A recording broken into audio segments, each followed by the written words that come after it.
Assalamualaikum warahmatullahi wabarakatuh. Saya Paramita Gamamiswa Anindya dengan NPM 204300016 akan mempresentasikan tugas proposal yang berjudul Penerapan SAK EMKM pada Toko Bagus Jaya, Surabaya.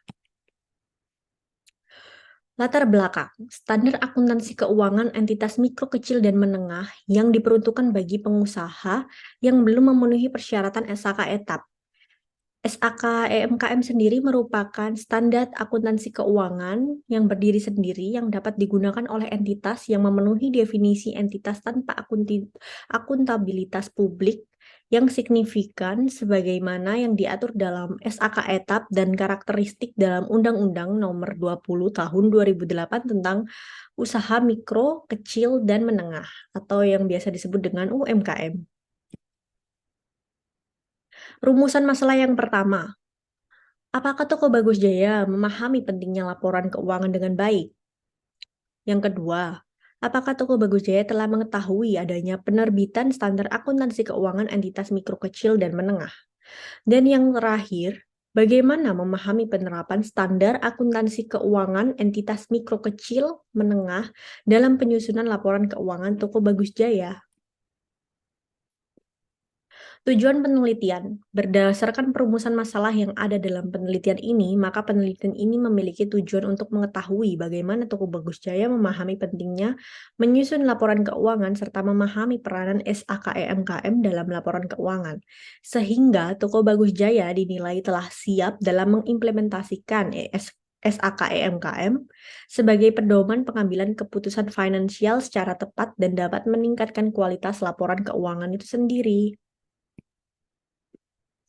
Manfaat penelitian yang pertama yaitu bagi Toko Bagus Jaya sebagai review mengenai ketetapan penerapan SAKEMKM dalam penyusunan laporan keuangan dan dapat dijadikan informasi dalam penyajian dan penyusunan laporan keuangan. Yang kedua yaitu bagi pembaca, hasil penelitian ini diharapkan dapat memberikan kontribusi untuk meningkatkan wawasan UMKM dalam penyusunan laporan keuangan. Pengetahuan mengenai standar akuntansi keuangan, khususnya SAKEMKM, menghasilkan laporan keuangan yang baik agar dapat meningkatkan nilai UMKM dari sudut pandang keuangan maupun non-keuangan. Dan yang terakhir sebagai bahan acuan di bidang penelitian. Yang terakhir bagi penulis sendiri yaitu untuk memperoleh pemahaman dan wawasan yang lebih luas mengenai laporan keuangan khususnya standar akuntansi keuangan entitas mikro, kecil, dan menengah. Landasan teori. Pengertian bisnis. Bisnis adalah serangkaian usaha yang dilakukan individu atau kelompok dengan menawarkan barang dan jasa untuk mendapatkan keuntungan atau laba. Wirausaha. Wirausaha merupakan salah satu penerapan untuk meningkatkan kesejahteraan masyarakat. Alasannya karena dengan adanya wirausaha akan membuat masyarakat lebih mandiri serta akan membuka peluang untuk dirinya sendiri maupun untuk membantu orang lain. Wirausaha juga akan memberikan peluang berupa keuntungan yang didapatkan dari wirausaha itu sendiri. UMKM berperan penting dalam perekonomian di Indonesia, yaitu menghasilkan output yang berguna bagi masyarakat, yang di sisi lain juga dihadapkan pada suatu kendala yang terjadi dalam suatu usaha, yaitu keterbatasan dalam membuat laporan keuangan. Standar akuntansi keuangan entitas mikro, kecil, dan menengah merupakan standar akuntansi keuangan yang berdiri sendiri dan dapat digunakan oleh entitas yang memenuhi definisi entitas tanpa akuntabilitas publik yang signifikan sebagaimana diatur dalam Undang-Undang Nomor 20 Tahun 2008 tentang UMKM. Kerangka berpikir, UMKM merupakan sebuah entitas usaha yang mampu mendorong dan memberikan kontribusi, serta peran penting pada sektor perekonomian di Indonesia. UMKM juga dianggap sebagai pelaku utama dalam perekonomian di Indonesia, dengan karakteristik yang dinamis, efisien, dan sangat kuat, mampu mendorong pembangunan perekonomian di Indonesia. Indonesia menjadi lebih baik lagi. UMKM sangat berperan penting, terutama menciptakan lapangan pekerjaan dan mengurangi angka pengangguran di Indonesia. Maka dari itu, UMKM sendiri harus memperhatikan laporan keuangannya, karena laporan keuangan itu menjadi dasar suatu kemajuan usaha juga. Jadi semakin maju usahanya, pasti usaha tersebut akan sangat memperhatikan laporan keuangannya. Definisi operasional. Laporan keuangan SAKEMKM memiliki tujuan untuk menyediakan informasi posisi laporan keuangan dan kinerja suatu entitas informasi tersebut. Pos-pos yang akan muncul dalam laporan keuangan berdasarkan SAKEMKM adalah aset, liabilitas, penghasilan, dan beban.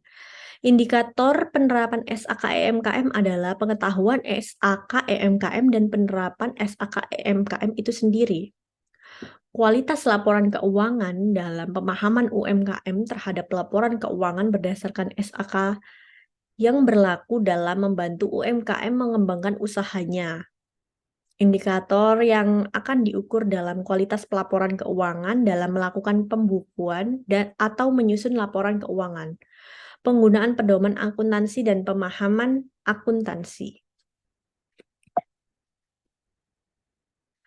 Jenis dan sumber data.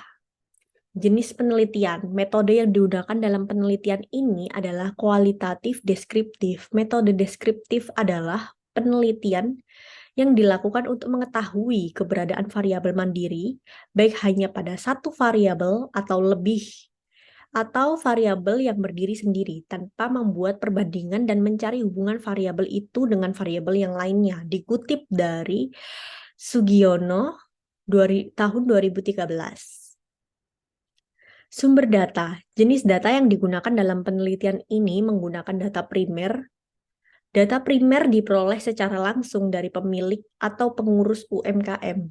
Data primer yang dibutuhkan dalam penelitian ini meliputi profil pemilik, proses usaha, karakteristik UMKM, serta data yang berhubungan dengan pengolahan keuangan. Data-data diperoleh melalui wawancara.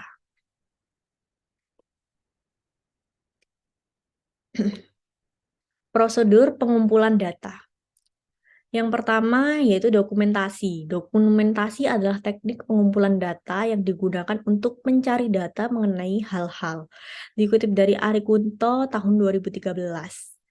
Wawancara.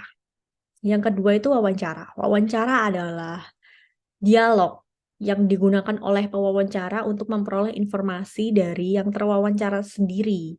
Itu dikutip dari Ari Kunto 2013. Yang terakhir yaitu observasi. Observasi adalah pengamatan yang memiliki kegiatan pemusatan perhatian terhadap suatu objek dengan menggunakan seluruh indera. Itu juga dikutip dari Ari Kunto tahun 2013. Teknik data dan analisis. Penelitian penggunaan teknik data analisis data model analisis interaktif yang dikutip dari Miles dan Haberman tahun 1992 terdiri dari yang pertama yaitu data reduction atau reduksi data. Pada tahap ini, kegiatan mereduksi data yang dilakukan peneliti mengarah pada proses merangkum dan memusatkan pada hal-hal yang penting dan membuang hal-hal yang dirasa tidak diperlukan atau tidak cukup penting ya. Yang kedua yaitu data display atau penyajian data. Pada tahap ini, penyajian data yang digunakan menggunakan teks yang bersifat naratif dengan melakukan cara pengelompokan berdasarkan inti permasalahan yang ada agar semakin mudah dipahami. Yang terakhir yaitu verification atau penarik kesimpulan. Kesimpulan awal pada penyajian data masih bersifat sementara dan akan berubah jika tidak didukung dengan bukti yang kuat untuk mendukung pada suatu pengumpulan data berikutnya. Sekian presentasi dari saya. Kurang dan lebihnya mohon dimaafkan. Saya ucapkan terima kasih.